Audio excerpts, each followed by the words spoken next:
we recognize and celebrate the accomplishments of these men and women who have completed their academic programs at Penn State. This morning, we are conducting commencement exercises for the College of Agricultural Sciences, Smeal College of Business, the College of Earth and Mineral Sciences, College of Engineering, and the College of Information Sciences and Technology.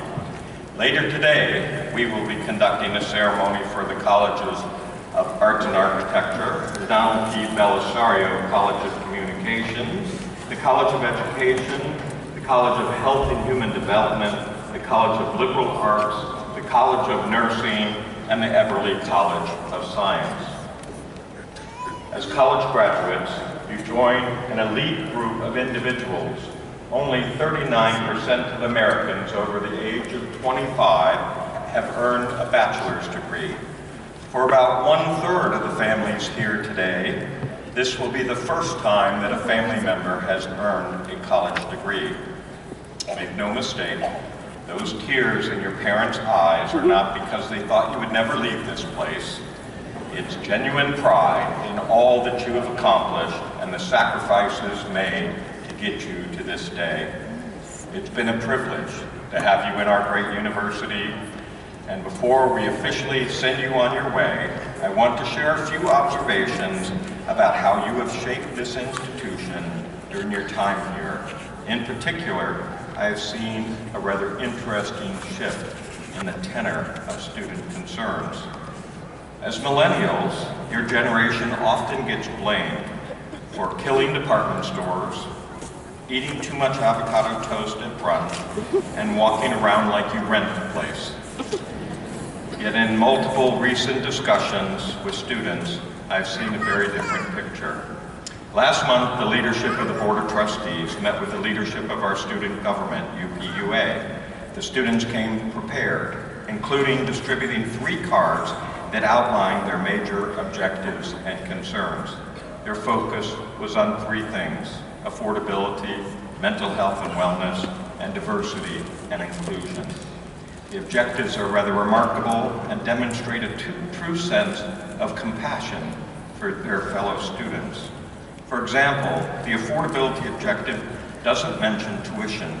It's a call to support students who are suffering from financial or food security.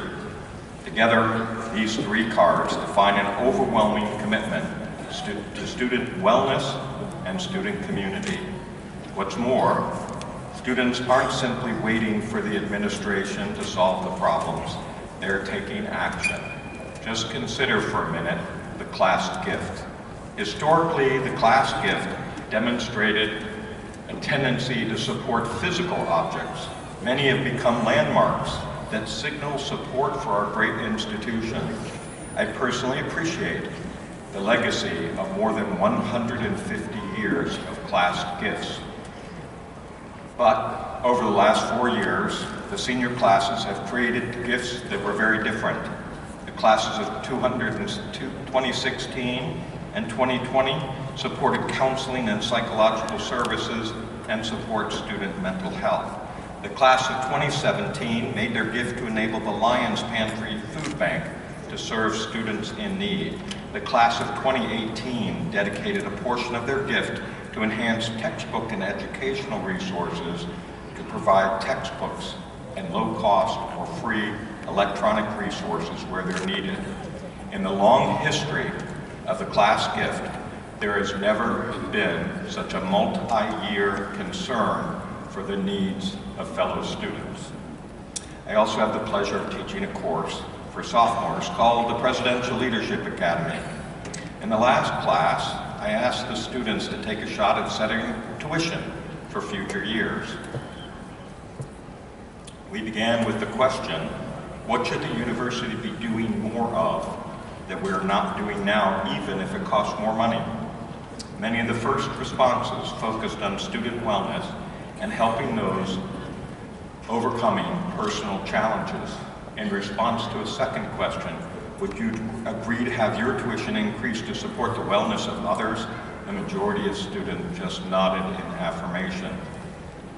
In Doris Kearns Goodwin's recent book, Leadership in Turbulent Times, She begins with an analysis of the personal attributes of 4 presidents universally viewed as significant leaders.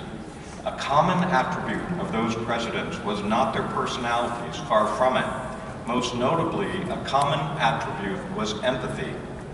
Their leadership was defined by empathy and compassion that compelled them to take action that would help their fellow humans in untenable or less fortunate circumstances.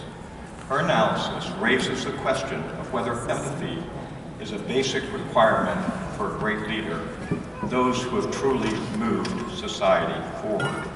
What I find remarkable is that Penn State's student body, as well as its leaders, are signaling their empathy for their fellow students and demonstrating that our priorities should be driven by the wellness of all.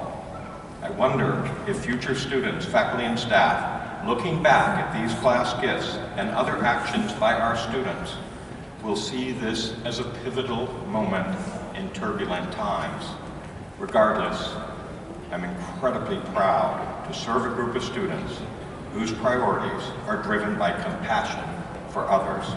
Parents and families, I hope you share my pride in these extraordinary young people who are committed to their fellow community. As the African proverb says, if you want to go quickly, go alone. If you want to go far, go together. I'm confident all of these students will go far, even if, for the time being, the farthest they're going is the basement in your homes. I assure you, it's temporary. Penn State is engaged in a powerful mission, and you've all been a part of it. Your curiosity, your enthusiasm, and creativity have been tremendous sources of inspiration for all of us. You've moved this institution forward. I hope you feel a sense of accomplishment, not only for your personal successes, but all you have done to contribute to a larger community. To the class of 2019, I offer my heartiest congratulations. I wish you a lifetime of happiness and fulfillment.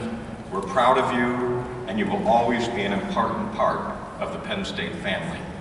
Do great things, be happy, live well, and find your successes. And now, ladies and gentlemen, as many of you know, the legal corporate body of the Pennsylvania State University is its Board of Trustees. This is the body given by our charter final responsibility for the governance, welfare, and all other interests pertaining to our great university. At this time, I call upon Lori Stanel, member of the Board of Trustees, to authorize the conferring of the degrees at this ceremony. Dr. Stanel was elected to the Board of Trustees by alumni effective July 1, 2018. Dr. Stanel graduated from Penn State in 1980 with a Bachelor of Science in Biology. She went on to earn her doctoral degree from Temple University School of Dentistry in 1985. She is a member of the Academy of General Dentistry, American Dental Association, and Sharing the Journey International, a humanitarian organization that provides aid, including dental services, to people in need. She is also a board member of the Penn State Club of Bucks County in Pennsylvania. We are extremely pleased that she is with us here today. Dr. Stanel.